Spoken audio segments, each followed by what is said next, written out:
Jadi ceritanya gini, semenjak Meta buat program Facebook Pro, di mana akun FB biasa sekarang bisa dijadiin mode profesional dan bisa ngasilin duit dari upload konten di situ.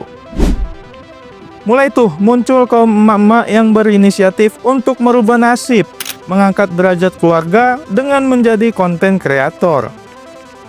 Inilah saatnya gua nggak lagi ngandelin nafkah dari suami, saatnya gua mandiri, bahkan lebih sukses dari suami. Disinilah titik dimana akhirnya timeline Facebook diserbu sama konten emak-emak FB Pro. Sama konten kreator harus saling support ya, bukan saling menjatuhkan. Yang sebagian dari mereka sebenarnya ada yang benar-benar niat dan lumayan terkonsep kontennya. Kayak Day in My Life atau tutorial masak yang isinya jelas dan penjelasannya detail. Lighting, editing, dan angle kameranya lumayan niat lah. Tapi yang jadi masalah ada kaum emak-emak yang sebagiannya lagi yang dimana kebanyakan dari mereka cuma ikut-ikutan. Pada akhirnya mereka buat konten asal-asalan. Nggak jelas konsepnya, bahkan absurd. Kameranya geter-geter kesana kemari, nggak pakai lighting, bahkan ada yang cuma videoin benda ngasal. Terus dikasih caption, konten kreator tetap semangat ya bun. Semoga bisa cepat gajian dari Meta. Lah, siapa yang mau ngegaji lu, kocak? Sapaan sesama konten kreator. Salam interaksi bun, seolah jadi kalimat sakti yang kayaknya bisa menghidupkan algoritma, mengusir kemiskinan dan bikin mereka auto kaya. Cuma karena saling komen di video absurd satu sama lain. Semangat cari cuan halal dari Meta bun, meski receh tapi penuh berkah. Isi videonya yaitu tadi. Kamera getar, pencahayaan amburadul, bahkan suara angin lebih kencang dari suaranya sendiri. Ketemu lagi sama vlog Miskonsepsi jadi konten kreator. ini kita mau motoran keliling Manganti sambil ada keperluan. Nah, semua masalah itu penyebabnya karena kebanyakan dari mereka nggak paham konsep konten. Karena udah kebelet cuan, jadinya mereka nggak pelajarin dulu. Mereka mikir jadi konten kreator tinggal upload video apa aja pasti dapet duit.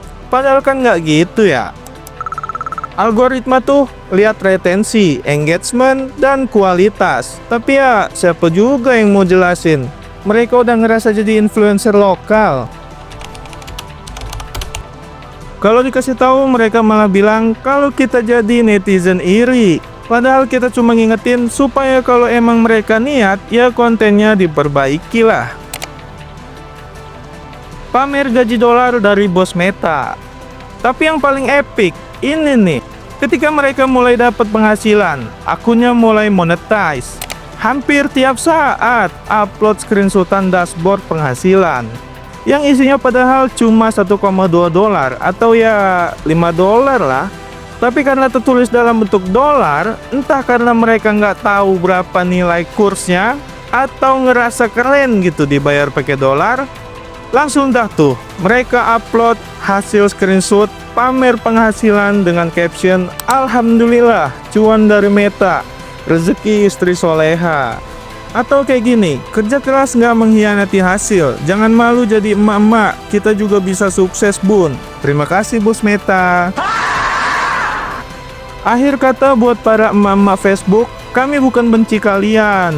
Kami cuma bingung gimana caranya bisa sebegitu pede upload video absurd, terus pamer penghasilan 5 dolar, kayak baru closing mobil mewah dari showroom. Padahal balik modal buat kuota yang kalian pakai buat upload aja belum. Tapi ya udahlah ya, daripada dikira nyinyir, mending lo like, komen pendapat lo, dan share ke temen lo yang sama-sama risih dengan kelakuan emak-emak di Facebook. Atau jangan-jangan emak lo salah satu bagian dari mereka, biar sadar. Jangan lupa juga subscribe, biar nggak ketinggalan video seru dari gua selanjutnya.